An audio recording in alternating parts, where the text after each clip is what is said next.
I would like to defer to Senator McConnell for his questions first. Thank you, Madam Chairman. Administrator McCarthy, as you know, things are not well in the Commonwealth of Kentucky. We have a depression in eastern Kentucky. Your agency's proposed budget request, if approved, would facilitate the EPA's plan to shutter coal plants in my state, put countless more of my constituents out of work, all in service of a regulatory agenda that the actual benefits of which neither you nor anyone else can seem to explain.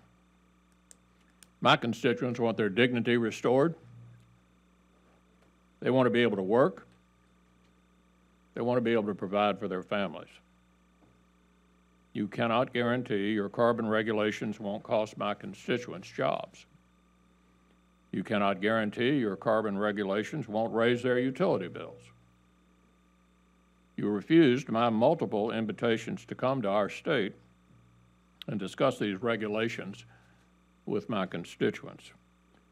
And one of your deputies, listen to this, added insult to injury when she said, EPA only held hearings, she said, on carbon regulations in areas where your colleagues, quote, were comfortable coming to, end quote. I assume that's places unlike Pikeville, Kentucky. Now, I know that the Obama administration points to Kentucky as a state where your plans are actually underway. But according to our governor's office, my state will not be able to submit a state plan that meets your demands before the current governor leaves office, which is December of this year, 2015. So you might be interested to know that all the major candidates for governor this year, one of whom will take office in December of this year, have said they're not going to submit a plan. The current governor who's working with you will be gone. He says he can't finish it by December, and none, the Democrat and multiple Republican candidates, none of them are going to submit a plan. So my question is, how in the world do you intend to force my state to comply with a federal plan? What are you going to require Kentucky to do? Run coal plants less of the time? Build gas plants? Erect windmills? Put up solar panels? Build pipelines? Does EPA really know how to do all these things? Do you think you can really require these things under the Clean Air Act?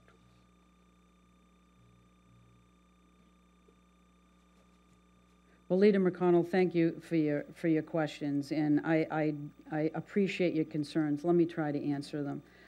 I believe that EPA has designed this plan in a way that we are respecting the current situation in states and their energy mix, designing our standards to accommodate reasonable benefits in terms of reducing carbon pollution and what those states can do, and leaving tremendous flexibility to the individual states in the most respectful way that we can. I am more than happy to take comment and to work with any governor of any state at any time, whether they're here or governors in the future. We have been working closely with this governor and clearly with his staff to try to look at what options are available and how they can address the issues associated with their carbon emissions in ways that are reasonable and appropriate for their state, which is the interest that you share as well, sir, in protecting your communities and your families. And to the extent that we can continue to work with future governors, I would love that opportunity.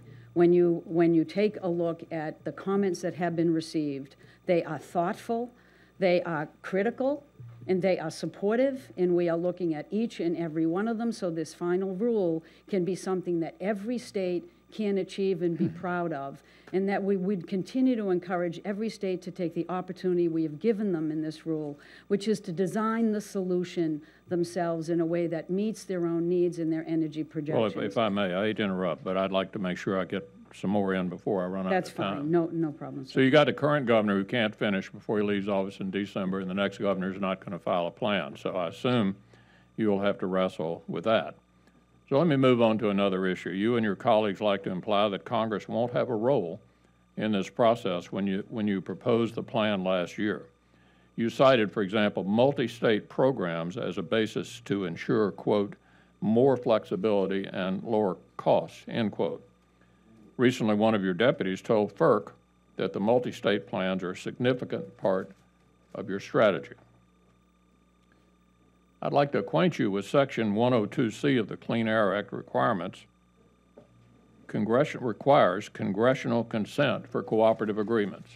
That's Section 102C of the Clean Air Act requires congressional consent for cooperative agreements. The law reads, quote, "No such agreement or compact shall be binding or obligatory upon any state unless and until it's been approved by Congress." Unless and until it's been approved by Congress. Doesn't seem ambivalent to me. I can assure you that as long as I'm Majority Leader of the Senate, this body's not going to be signing off on any backdoor energy tax.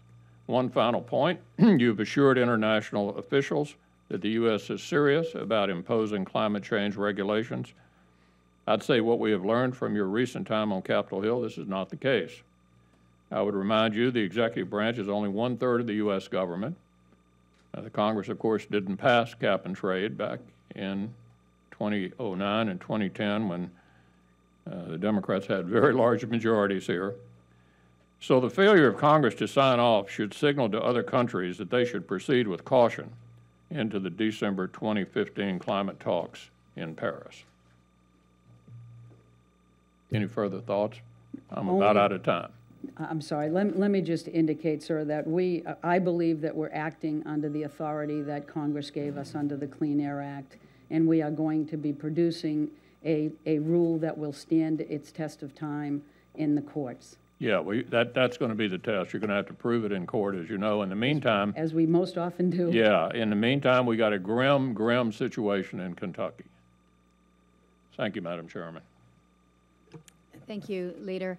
Let's go to our ranking member for his questions, and then we'll come back to the Republican side.